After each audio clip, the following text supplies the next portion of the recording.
It's not going on. Usually it goes on right away. Here we go. There it goes. Here we go. Welcome to Friday Fish Facts. I'm your host, Ron DeSantis. We're going to double check that the camera is working today. And with that, we are going to flip on over. I notice we've got a slight delay, but we're going to say hello to our guest, Zenzo, today. Hello, Zenzo. How are you? Thanks for coming on. Doing well. Thank you for having me, Ron. And hey, everyone out there. Hope you're doing well. Yeah. Yeah, there is a bit of a delay on the like 10 seconds or so on the screen, but that's fine. I'll just talk to the camera. Yeah. So Zenzo, you are in San Francisco, Correct. and let's start right at the beginning. How old were you when you started keeping fish? Let's see. When I started keeping fish, I was probably turn my volume down my laptop. I was a kid. I want to say maybe 10 or 11, Yeah. right around there. Before that, I was keeping all kinds of animals. I had turtles and tadpoles, and I'd catch them. Frogs, obviously from the tadpoles, birds, mice, hamsters, you name it, lizards.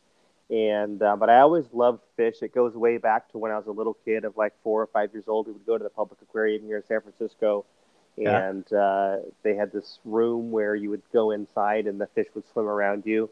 Um, and I just fell in love with fish. Mostly the freshwater fish was kind of what I was attracted to as a kid. Hmm. And so I got my first fish, like real fish, like I think we had goldfish when I was like 10 or 11 years old. Started off with a bowl, and then realized quickly that the bowl wasn't going to work. Even it was one of those really big bowls, even though it was, it So was not the like typical beginner bowl. no, it wasn't. It wasn't that little bowl. It was big. It was, it's the bowl that has like the two flat sides Oh yeah. and just like this. But it was large. It was probably, well, it's a bowl, so it's 4 gallons Yeah. or something. But it had an air stone in there and the whole thing. But anyway, that didn't work. So we moved the fish into an aquarium, and then I kept them for a while. Then I took a break, and then kind of got serious about fish again. Um, Probably at this time now, probably about 19 years ago, I guess, is when 19 years ago, right around then, uh, when I started to get kind of crazy about it. And is that kind of when you started your aquarium cleaning company? No, that's recent, actually. That aquarium service business I've only been doing for maybe the last 3 years or so, not that long. So I was keeping fish for a long time in my 20s, and I was trying different things. I was, had like a little planted tank. I did like South American fish for a while. I did a bunch Yeah. of Geophagus Yeah. and stuff like that. Then I went like all Asian with gouramis. Then I went to cichlids, and then once I went over to cichlids, I got hooked on their behavior, their activity, their breeding, their spawning and breeding behavior, and I started just to do cichlids, and then um, what I would do is I would, they were spawning on their own, and I would catch Yeah. the fry and take them to the local fish store and sell them or trade it for food or whatever, store credit, and did that for a while. There was a brief period of time when I was out of fish keeping, and this was probably between, I want to say, the end of 2007, so basically 2008 through maybe late 2009, so about 18 months or so when I only had like a couple bettas and Yeah. some betta bulls. Um, and then I started to kind of pick back up again and get more tanks again, and then kind of exploded with tanks recently. Um, Yeah. How many you have right now? right now, I've got 35 tanks running with water in them, and then I've got a 120-gallon aquaponics thing outside that I built. So 36 if you include that. So quite a bit, enough to keep me busy and my elbows wet all the time. So we're going to do our regular thing that we do here, which is we're going to go through a bunch of questions that I've got, but we're also going to go into the chat. And right now there's a question in the chat that I want to get to. It's from Otter Creek Aquatics. And he's wondering, Zenzo, how do you charge in your maintenance business? I want to start one and not sure how much to start charging. Yeah, so I would say that I actually made a video about this maybe a year ago, right around a year ago. So if you go back and check out my videos, you can see I made a couple videos about starting a service business, and I kind of go through all the different steps that you have to take about understanding your market and understanding the need, et cetera. So once you've kind of gone through that, because that's the important thing is to do your homework, and that's for any business, whether you're Mhm. cleaning fish tanks or creating a roofing company or doing IT software or whatever it is, you have to know the market and you have to understand, can the market support your business? Is there a need? And then start to do your research from there. As far as pricing, it depends if there's competitors in your market or not. So if there are competitors in your market, but you still want to do it, then you have to make sure that you price yourself competitively because you can't be overpriced. But then you don't want to be way under because then you're going to get a lot of jobs that maybe the other guys don't want, and they kind of go to you. And it is a lot of work. Service business is a lot of work. I actually have on my website that lists kind of some generic pricing. So if you wanted to kind of get some details, you could go to my website, which is tazawatanks.com, and then you can see kind of how I price freshwater and saltwater. It's by the gallon. So basically, just to kind of make it easy, if it's a smaller tank, I'll charge a set amount Yeah. base price for freshwater and a set amount base price for saltwater, and then it goes up from like 0 to 55, and so there's different stages of tanks, and that way you can kind of give someone an idea about what the estimated cost is going to be to service their aquarium before you even go and take a look at it and tell them what it's going to be. But then you have to really finalize the actual price once you go there. So every time I get a customer that inquires about cleaning a tank or servicing an aquarium, I always tell them a ballpark, but I don't tell them the exact amount, and I'll let them know there are a lot of factors that can determine what the actual price is going to be. Do I have to bring my own water? Am I having to go up and down stairs? And all these different things that you don't know until you actually see the tank. But just as a general rule of thumb, I would just kind of go with those guidelines. And you're Mhm. welcome to go to my site and use that information to help your own business. Well, now that we've got a few people in the chat room here, let's say hi to some people. We've got Dope Aquariums was here first. We've got Elflower One Stars, Don Gallagher, Island Queen, Rob93 is in the house. Jesse HC Aqua, who Zenzo recently visited. Hey, yep. T&M Aquatics, Tom is here. Lisa's Fishbowl Life. Otter Creek, Superior Guppy. Hugh from Prolific Breed is here.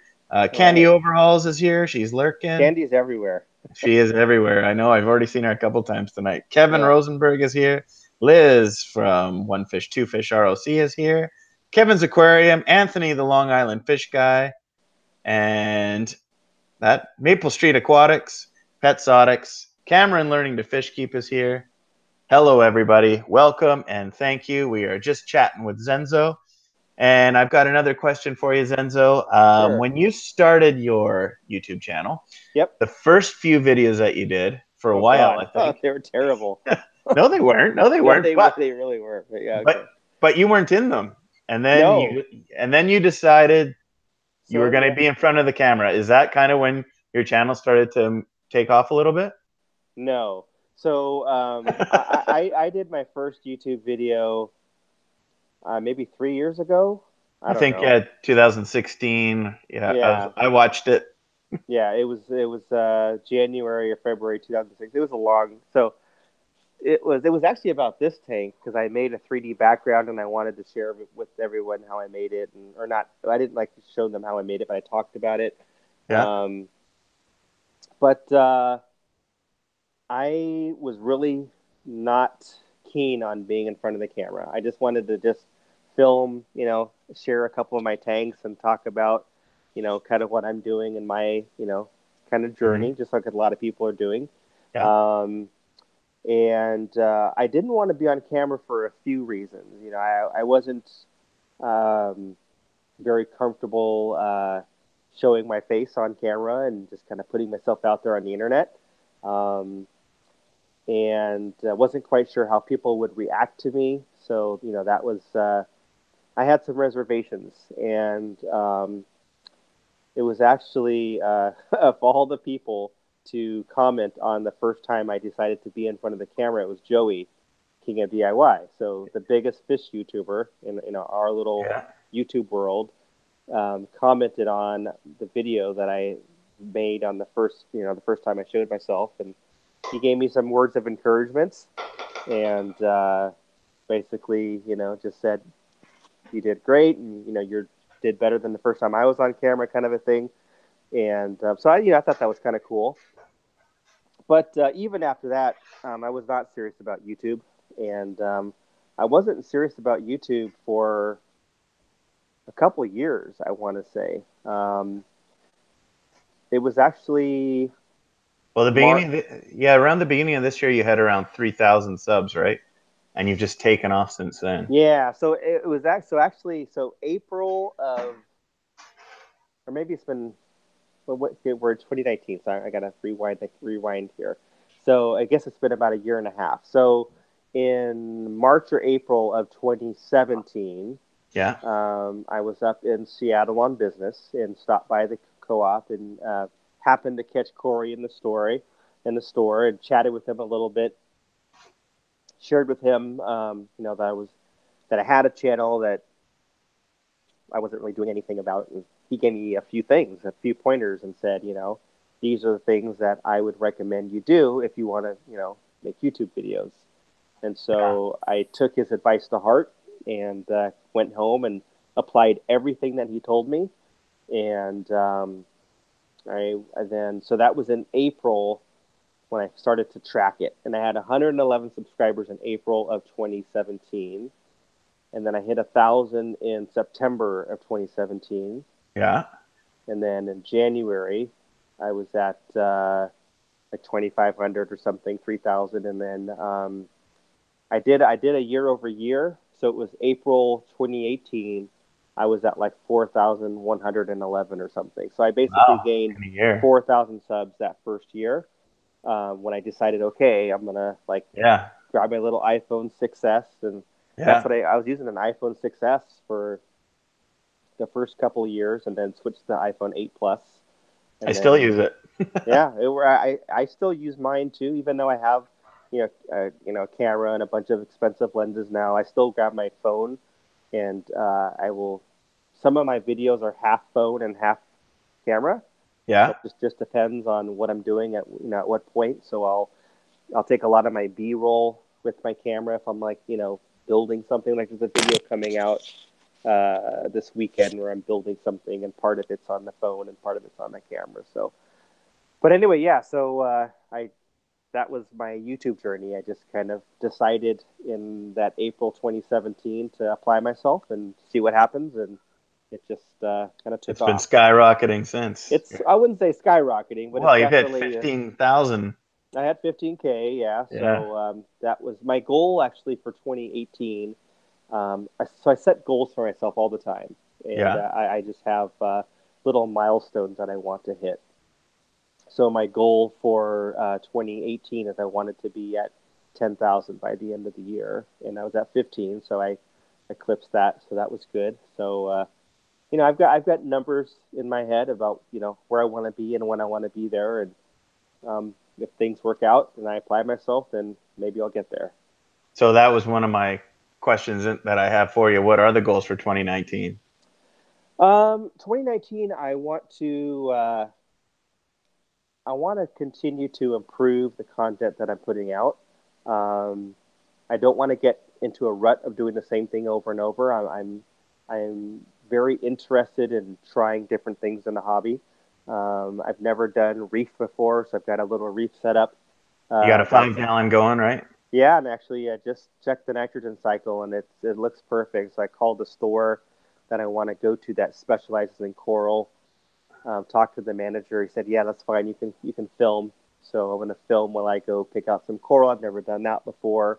I A think couple that they're, clowns, maybe? Is that what you're talking about? I don't know. I think I'm gonna start with just trying to see if I can get some coral or some little Yeah. coral frags and stuff like that. I don't know about what I want to do for fish yet, because I've gotten a lot of advice. That saltwater tank, that video that I made Yeah. and released, I'm getting advice left and right. And so I'm going to take some of the advice that I got from the internet, talk to the experts down at the store and say, hey, treat me like a newbie, right? Even though I've been keeping fish for a long time and I take care of saltwater tanks. It's not my own tank. And they're bigger tanks. So, it's a little bit different. So I'll get some advice. And, but, there's that. There's, things that I want to do with brackish water and, things like that. So my goal is to just to continue to explore the hobby, try different things. Like I've been into my Planet tank lately, and that's kind of a fun thing, like my Pisto tank today, my video today. And I want to continue to try to film when I travel, because I travel a lot, and try to always, incorporate some type of fish fun while I'm traveling, or as much as possible. Do some more aquarium dedicated trips. So going to the AGA, going to Aquashella, going to the aquatic experience. These are things that I want to do. You're going to Aquashella too, eh? Yeah, I'm going to go to Aquashella. I'm 95% sure I'm going to go to the one in Dallas. And then I am not sure if I'm going to go to the Aquashella one in Chicago, since I'm doing the Dallas one. Yeah. And then I'll do the aquatic experience, and then I'll do the AGA. So at least 3 of the 4 shows I plan on going to. And there might be some other things as well that pop up. I've also recently been elected to the board of directors for the San Francisco Aquarium Society. Cool. So that's kind of a fun thing, to where, I'm more involved in the club and I'm learning more. And even though I've been around fish for a long time and people think I'm like some, experienced expert, I'm totally not. I like fish. I've been keeping fish for a long time. I've been successful at a few different things within the hobby, and I share about it. And so I want to continue my education in the hobby. And at the same time, I want to grow my channel. So it used to be to where I was like, that's, YouTube's fun, and I'll make $5 and whatever. And because for those of you that are on here that have your own channel, and it's a smaller channel, how hard it is just to get that first, 100 subscribers and 500 and 1,000, and then you need. I think YouTube requires like 4,000 watched hours a year or something. I don't know what the rules are. 4,000. It's 4,000 hours. Yeah. Yeah. So that's a lot for some people, and so For sure. You don't make a lot of money. Like I remember when I got my first YouTube payment, it took me a long time just to get my first $100, and I was so excited about my first $100. But since then, it's become, it's monthly. I'm getting a few $100, but so now that I kind of see the possibility of taking this more seriously and having this as kind of a legitimate side business, I want to continue to try to make it grow. And so yeah, as far as numbers, I'm not going to share with you guys what numbers I want, but they're up there. So I've got short-term goals, between now and say August. Mm-hmm. And then I have goals for the end of the year, and then I have goals that are about maybe 22 months out. So I kind of have some ideas on where my channel's going. Good for you. A nice big plan for you. Yeah. I'm going to dive back into the chat here because we've had a few questions. Sure. Lisa's Fishbowl's wondering, what are a few of the things that Corey told you when he gave you advice? Yeah. So a few things. And Corey's talked about this before in his videos. One of the things is to be consistent. So if you're going to make YouTube videos and you're going to be serious about it, be consistent about, releasing your videos. So it used to be where I would make a video and then not even think about making a video for 2 months. Oh, hey, I made a quarantine tank out of a 5-gallon tub of a Rubbermaid tub. So or I'll make a video about this. Right. And so, being consistent on YouTube was something that Corey shared with me that is very important. not only for engaging your audience, but also for the YouTube algorithm. Yeah. Excuse me, so that they continue to show your videos. The other thing that we talked a little bit about is equipment.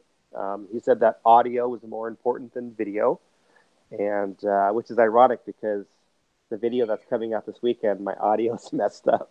But audio is more important than video, and basically what he's saying is if you have a picture that's not so great, but if you can hear the person very clearly, that's going to make a difference. I've heard that too. Yeah. Yep.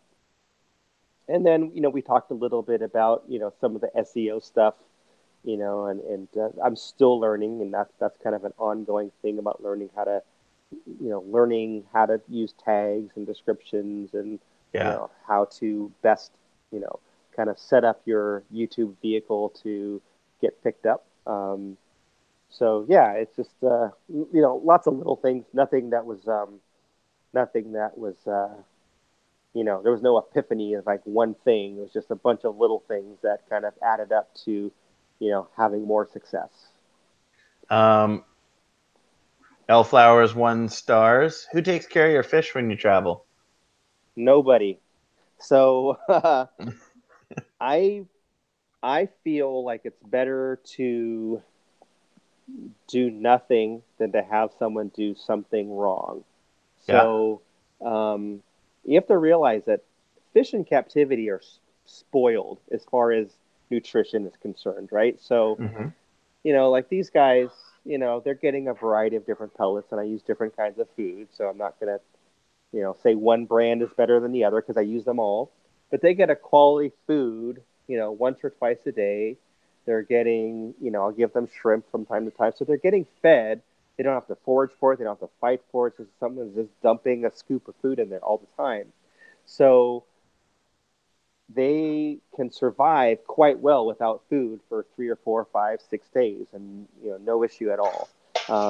If I'm traveling for a week or less, I don't even bother with worrying about feeding my fish. The only time I worry about it is if I have fry. So if I have some tanks with fry, I will set up automatic feeders on those tanks. And also, like this tank, as an example, because it's overstocked and aggressive, to keep the aggression down, I'll put an automatic feeder on there and just put it like just a little bit. So a little bit of food drops in there every day, just so that they can snack and not be super hungry, because then they'll be, fighting less. The other thing that I'm doing is if I go on vacation, so like let's say I'll just use this tank as an example because it's in the frame. If I'm going on vacation, let's say to Hawaii for 7 or 8 days, I'll do my normal water changes, which is a lot because I'm doing like water changes every 4 days, about 70%. So I'll do a water change, but I'll also adjust the temperature. So I'll turn the temperature down maybe 2 degrees, leave the lights off. So their metabolism goes down. They're not as feisty. They're not needing as much. And then just put a little bit of food in there and leave them alone. And I haven't had any losses that way. So and that's 35 tanks. Just do nothing. Cool. Yeah. Less is more. Less is, yeah. Because if you have someone, unless you're very prescriptive and you trust that person, it's not worth, if they just get it wrong by, 1 scoop to 2 scoops of the wrong scoop in the wrong tank, it could wipe out the whole tank, so it's just easy. And then if you get the automatic feeders, some of them are really good and they're really easy to set up. All it needs is a battery and opening in the tank, and you're good to go. Just say hello to a few other people here. Big City Bettas is here. KG Cichlids is here. Amber. Hey, Kevin. And Dr. S is here. And Terry Lindsay's got a question, and I know the answer here. But to let Zenzo explain, are your backgrounds self-made? If so, how do you make these? This one is not self-made. It used to be. So I've had a couple backgrounds in this tank. The process of making them is quite arduous. This one right here behind me, the Tanganyika tank, is a DIY that I made. So what I do is I have to make a frame out of 2x4s. So I measure out a frame of 4 by whatever height the tank is, and lay it over some type of surface. So usually what I'll do is I'll take like a cardboard box and put some wax paper down, and then I will kind of map out how I want the background to look. Mm-hmm. So like for the holes, you can use like plastic Solo cups, or or like Oh yeah. or cans, and just put them down in the mold, and then you Yeah. get spray expanding foam, and you basically spray the whole background with expanding foam. And then while the foam is still wet, you can set rocks in there if you want. You can set pieces of driftwood in there. You can also pour sand.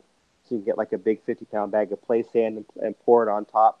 And that will give some of the texture and some of the kind of the dramatic effects of the background. You can paint it and seal it if you want. What I did is I actually just coated the whole thing with concrete. Yeah. So I took concrete and mixed concrete and painted it on with a paintbrush. Multiple layers, let it cure. It's a lot of work. And the problem is they're buoyant because it's foam. So unless you have a tremendous amount of concrete and a tremendous amount of rock, it's going to float. So then you have to silicone it in place. So Yeah. it's not the best thing to do. Right. And then this one is purchased from Universal Rocks. So that's Yeah. just a lot easier. So if I were to do it again, I mean, I really like the way this one looks, except for the seam in the Yeah. middle, because that's the only way to fit it in there. I would probably just buy them from any of the companies, Aqua Decor and, Universal Rocks and whoever else makes them. There's some really good ones out there, and I've seen a bunch. Just because the cost of making it versus buying one is almost the same. I probably spent more money making it than I did buying it, and actually. So We've got a few more people here. We've got Jeremy Studios here. We've got Woe Wine and Wet Sleeves. And we've got Aqua Funk with Joe Freak. Jay, how are you, buddy? Nice to see you in here. Medellin Cichlids is here. Benoski Tank is here. Wow, we got a great group. Priscilla is here. bunch of rock stars. All right. Yeah. Mel, the Hawaiian Peacock, is here. Wow, we've Hey. got a great group of people. Speaking of going over to the aquatic experience and all that, who would have won the arm wrestle? Oh, I would have won. No question. Okay. So what I will tell you though, it Joey is really strong. Yeah. It's hard to tell how big people are or how strong they are from the video, right? Because of Yeah. depth and camera angles and everything. So you can tell by looking at his videos that he's a strong guy, but you can't tell how strong he is. Just like you can't tell how strong I am in my Yeah. videos. In case, I think the only time I've ever looked at myself on video and said, "Wow, like, that looks like you're big," is the one I went at Jesse's house in Hawaii because I was wearing a tank top. Yeah. Other than that, like I just looked normal. So, but part of arm wrestling is not just how strong you are, but if you know how to arm wrestle. So I don't think either of us really wanted. It was just for fun, and we just kind Yeah. of like we laughed it off. But we had fun about it. He and I have communicated since then, and he's a good guy. And if we do, like, I think we're probably going to meet up in Dallas, possibly, and Mm-hmm. we might do something there. But it's not going to be arm wrestling. We might go to the gym or something. I don't know, or who knows. But I if you ask me, I feel like I would have won. If you ask him, he'll probably say I would have won. So You travel a lot for your job, I think. But I know you're in Hawaii. Your brother lives there, and you were yep, visiting Jesse HC Aqua, and yep, you saw Aquascaping 101 too, right, yep. Carson? Carson, yep. Yeah. What was the highlight of the trip? Well, I highlighted a trip of seeing my mom and my family because Right. that was the purpose. Um, so aside from the family stuff, if we're just talking about fish, Mm-hmm. I would say the highlight was definitely seeing Jesse's setup and seeing the mud skippers. I have never been so excited about a fish, or I mean, I have not been that excited about a fish in a long time. And I see a lot of fish. I touch a lot of fish. Yeah. Yeah, I probably have 600, 700 of my own fish right now. But the mud skipper thing is something that just there's something that clicked. So that was really cool. Also, I went to some tide pools, and we have to kind of climb down this cliff to get to them, and they had some cool gobies and stuff in there. That was kind of neat. But as far as like aquarium stuff, definitely it was Jesse's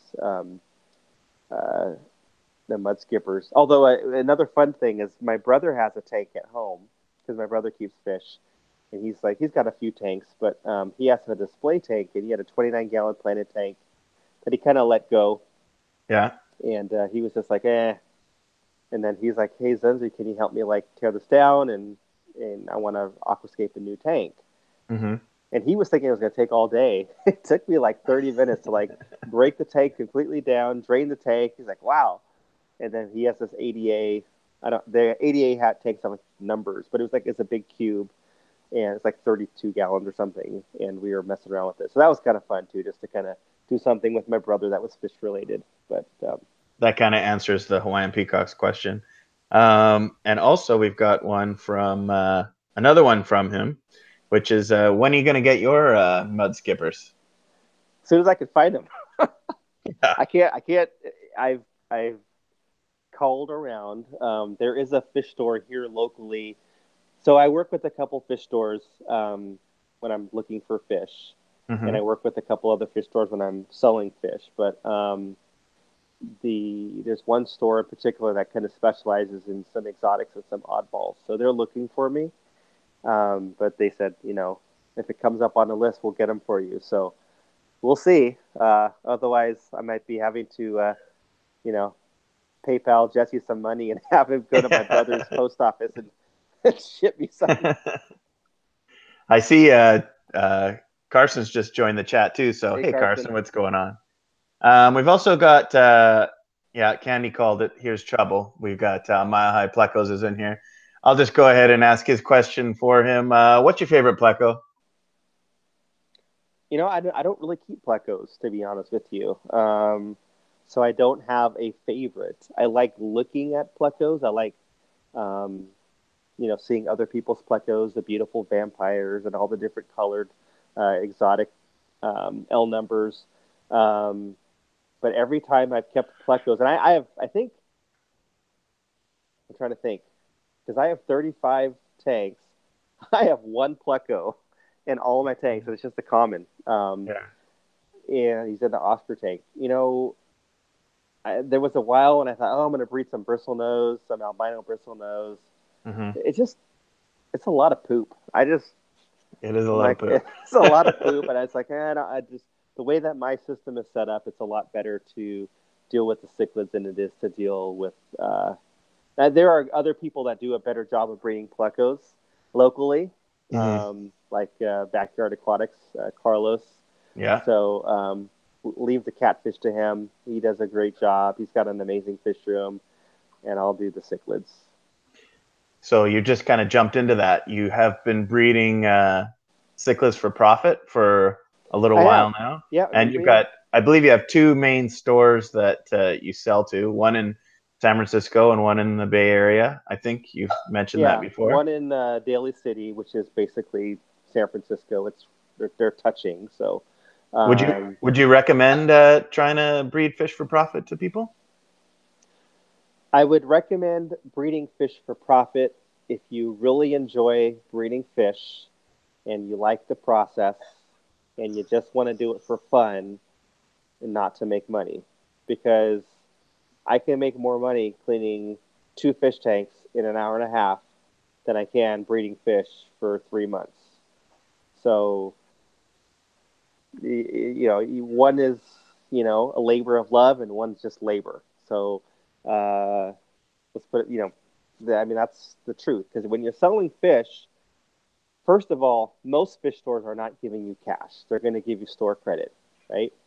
So if you have a breeding program that's going to require you to have more tanks and need more equipment and buy more food, so you're kind of just going to be trading the fish to make more fish. So you're not really profiting. Yeah. If you have a store that buys them from you for money, then that's profitable. But they're buying them at wholesale. So if you see if saw one of these fish in a store, especially at this size, they're going to be like 30 or 40 bucks a piece. But when they're smaller, they might sell them for like 17 bucks a piece or something, or 15 bucks. But Hmm. they're buying them at wholesale for like $2.50, right? So these farms in Asia or Seagrass farms in Florida, or whatever, they're shipping hundreds and thousands of fish at $2 to $3 a piece, and that's where they get them from. So in order for you to be competitive, you have to be in that same range. So let's say that you grow some African cichlid peacocks. Let's say that you sell them for $2.50 a piece. Hmm.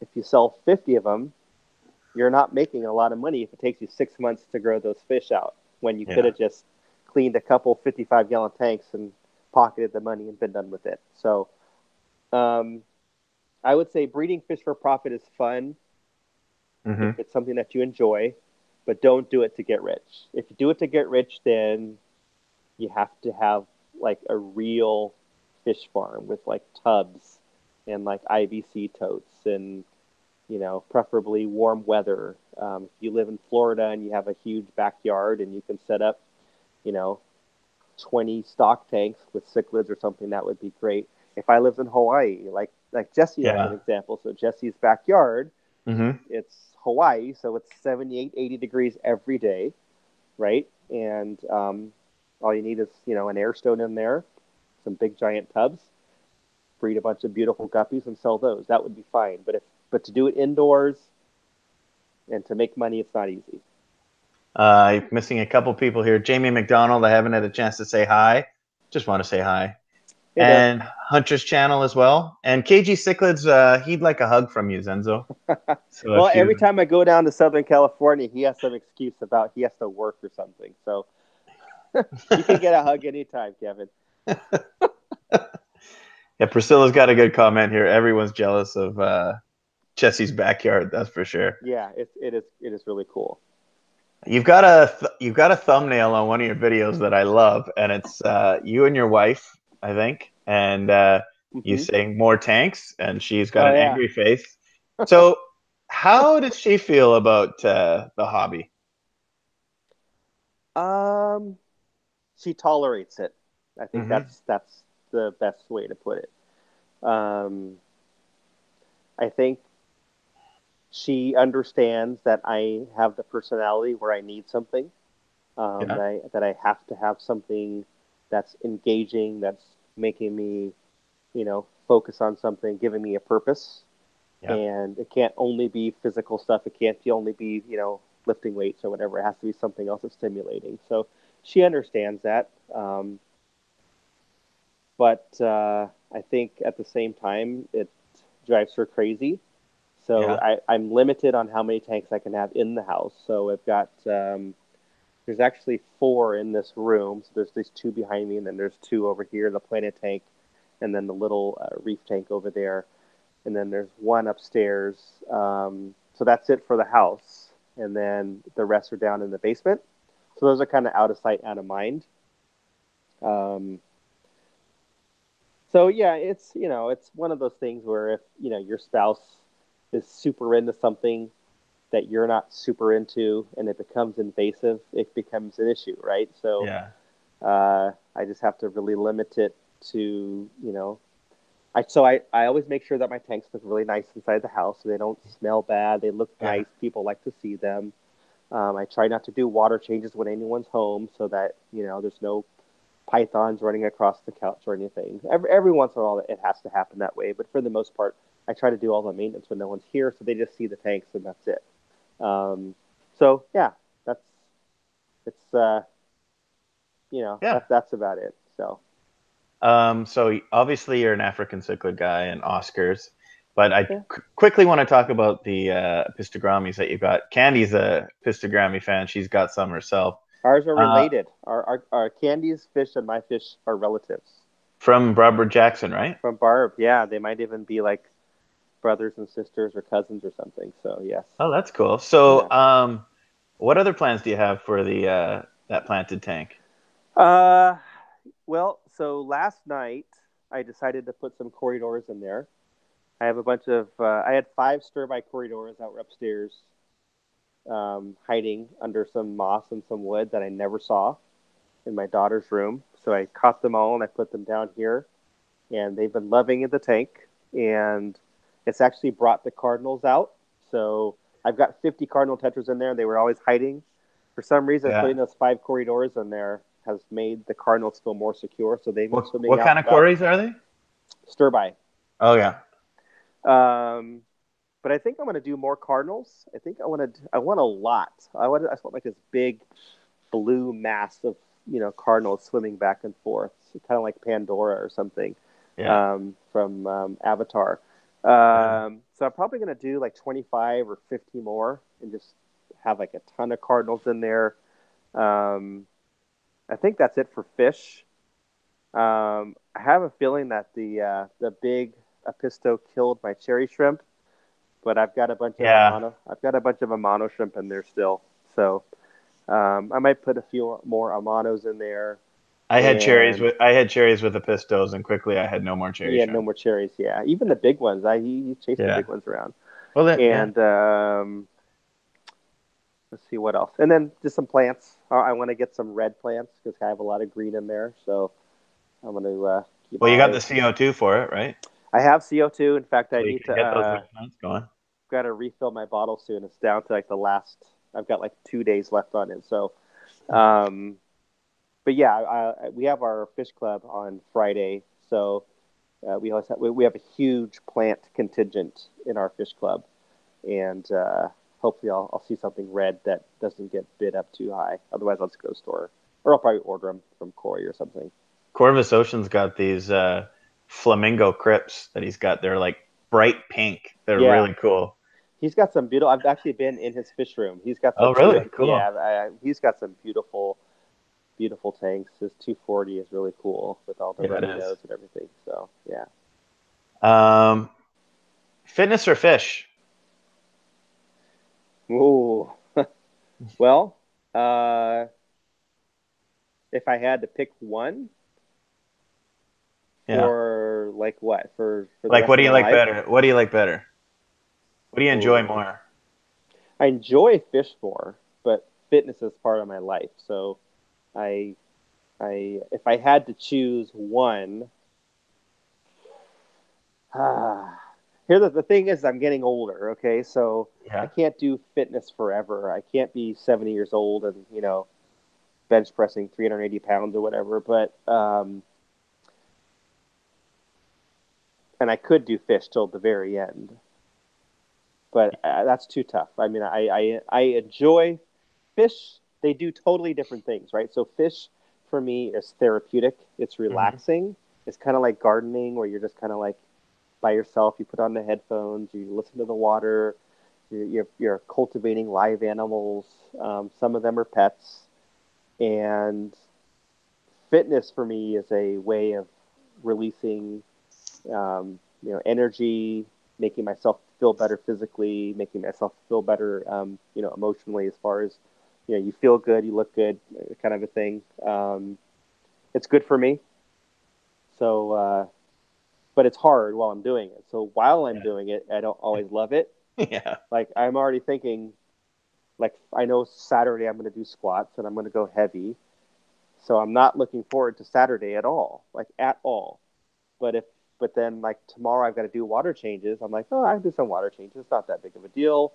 I'll put on a podcast. I'll listen to the Aquarius podcast or, one of Corey's videos or something, change water for an hour and I'm fine. But so it's two totally different things, but I still love them both in the end.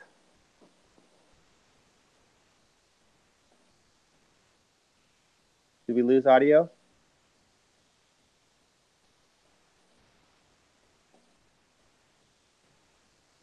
I lost audio for a second there.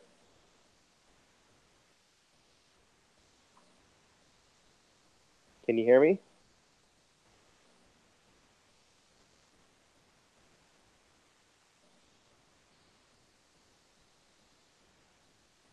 All right.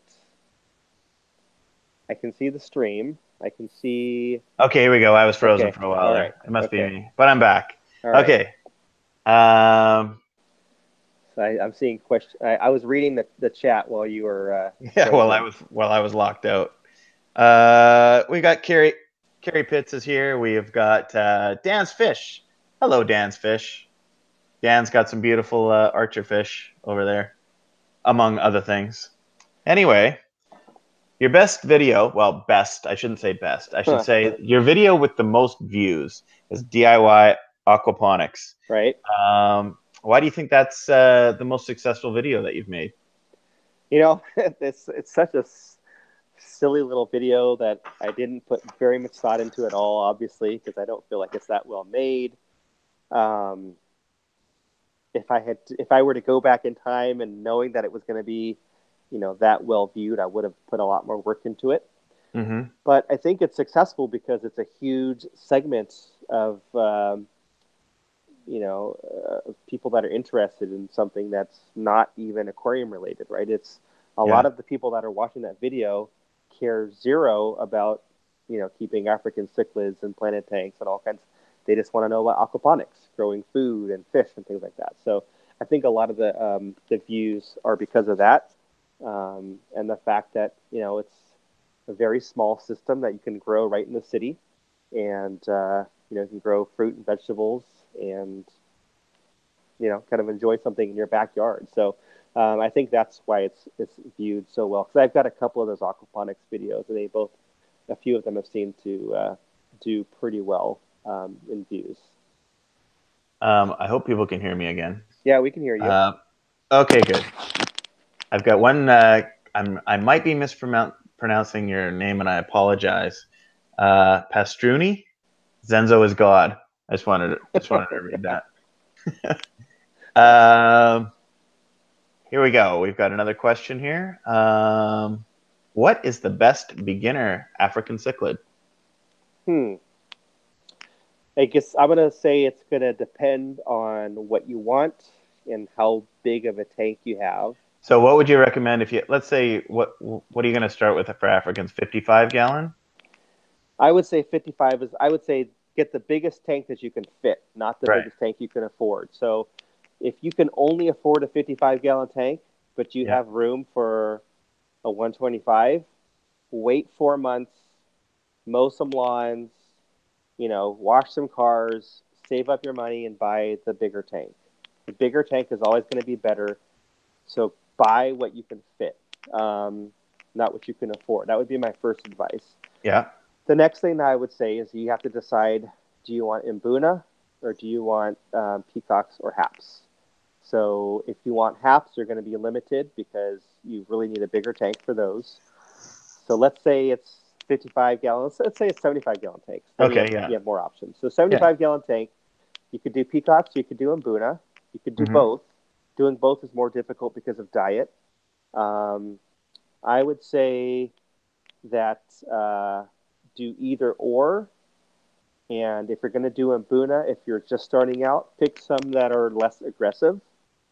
Like which ones? Like Yellow Labs, ACI. Just stay away from the crazy ones. Stay away from the Johanni. Stay away from the Demisoni and Aratus. They can really make your life miserable because they will kill other fish. Peacocks will kill each other too, so they could make your life miserable as well. But I would say you really can't go wrong if you choose either some moderately aggressive Mbuna or some male peacocks. And the fish themselves are very hardy. So they're very hardy fish. As long as you give them a good food that's appropriate for what they need, you'll be fine. The biggest thing that you're going to have with African cichlids is aggression and maintenance, water changes, because they're messy, and usually to keep the aggression down, you overstock. And so as you can see here, this tank is full of fish. This is a 75-gallon tank, and there's like 20-something fish in there. So that's why I'm doing water changes every 4 days at 75% or whatever. So there's more water down below because the sump and everything, but still. Right. Yeah. I've got a question here from the Fish Tank Barn. What is your holy grail fish? Huh. Well, I've said this before, and it hasn't changed, and that's koi fish. I really want to one day be able to stick a shovel in the ground or take an existing swimming pool and convert it to a pond. I want to have a pond, and I want to have my own koi fish. I've always loved them since I was a little kid. Never have been able to have them except for once when I was like 12 and we had a 20-gallon tank and I had a gold koi fish in there for Yeah. about 6 months until we had to give them away. But other than that, yeah, I would say koi fish for sure. I do have the good fortune of living very close to the Japanese tea garden, Yeah. and I get free admission. So I can go in there in the early morning before the public goes in and enjoy them. But it's not the same as having your own. So that would be the one So what? fish I would So want to have. would you say that's your favorite fish? Um, I've never kept them, so besides when I was a little kid, so I can't really say for sure, but Yeah. it's the one that I want the most. There are so many amazing fish out there, and there are fish that are highly coveted that we can't get, like the Asian arowana as an example. Yeah. But I feel like for the most part, We can you get know, them in Canada, yeah, but you you can guys get them. can't. We can't get them here in the Yeah. U.S. But I think for the most part, most of the fish, if I really wanted it, I could get it. Like if I wanted a silver arowana, I could Yeah. build a tank downstairs and have one. But I don't have a yard, so I can't have koi fish, Hmm. and I've never been able to. So I'm going to stick with koi. Got a question from Garrett here for you. If you had a big enough tank, could you put a Jack Dempsey with a few peacocks?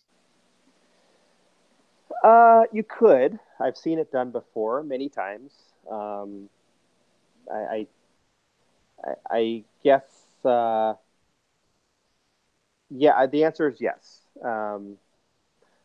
I think some people would say that you're doing a terrible thing because one's from South America, one's from Africa.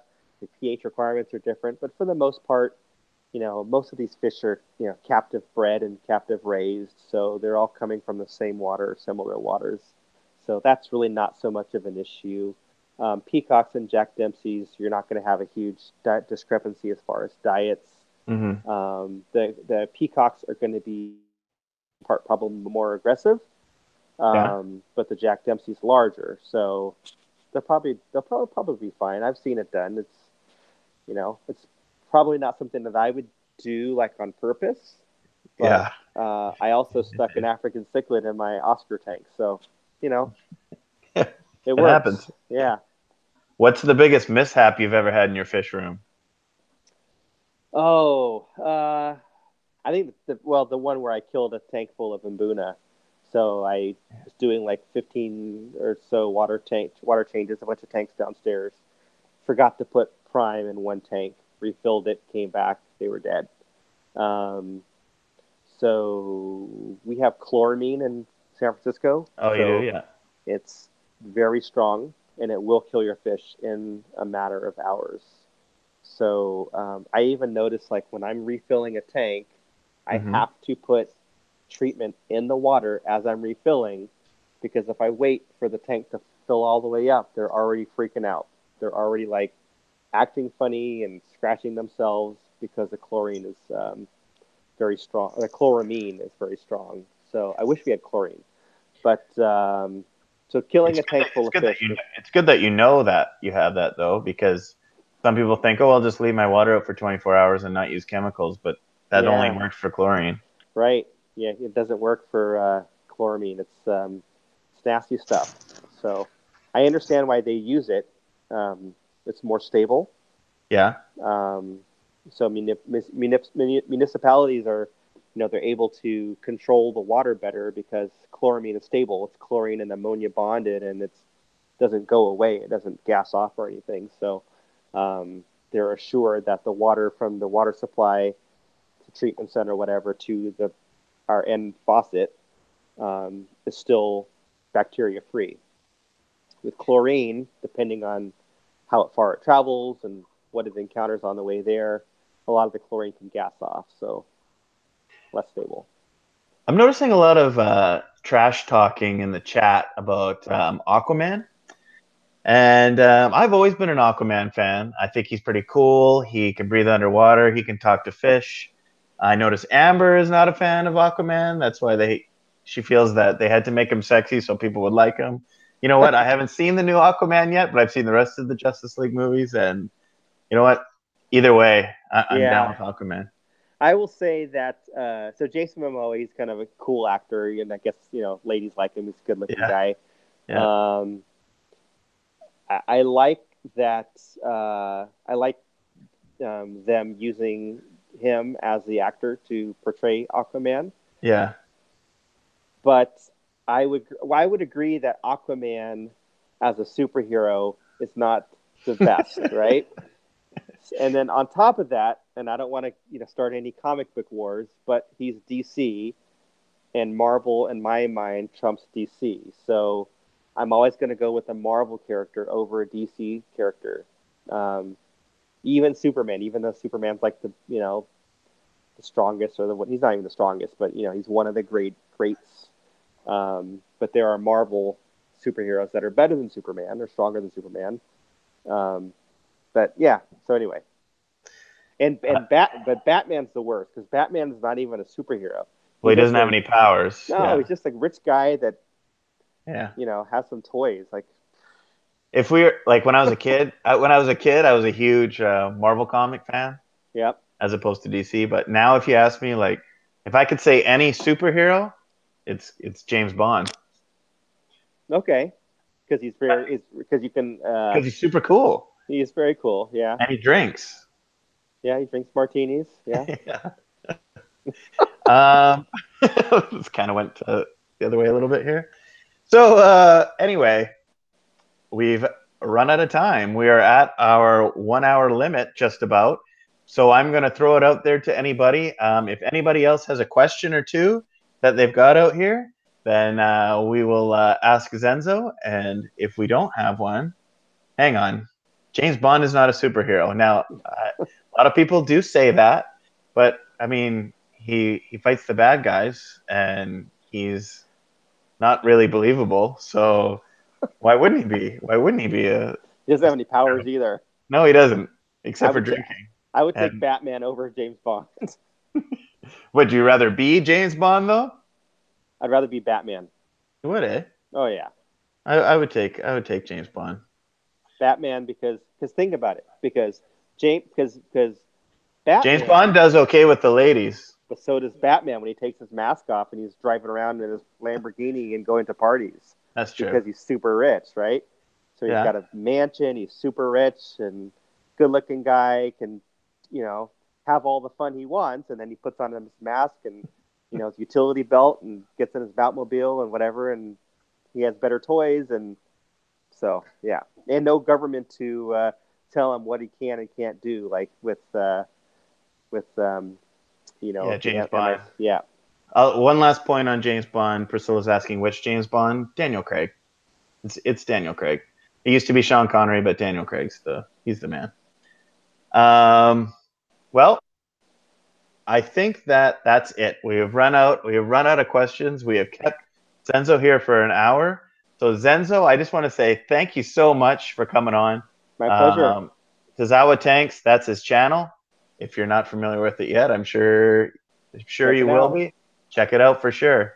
I just want to say thanks to everybody who came on the chat today. Thank you so much. And thank you so much to the moderators, all your hard work as always. And thank you, Zenzo. Thanks, Zenzo, everyone. what do you got coming up? You got a Wednesday video and is it Saturday or Wednesdays and Sundays. So Wednesdays and Sundays? what's today? Today's Wednesday. So Sunday I'll have a video, every Sunday and Wednesday. So yeah. So stay tuned. Check it out. Don't want to give away any secrets. And I kind of last week I gave away like what my guests were for the rest of the month and what dates. Well, ignore everything I said because everything has changed. Some of the guests have changed and some of the time slots have changed. So we'll just kind of play at a week at a time. And I've got my regular Friday video coming out this Friday. And thanks again, everybody. Once again, thank you so much, Zenzo. And we'll see you guys next time. Thanks. See you guys.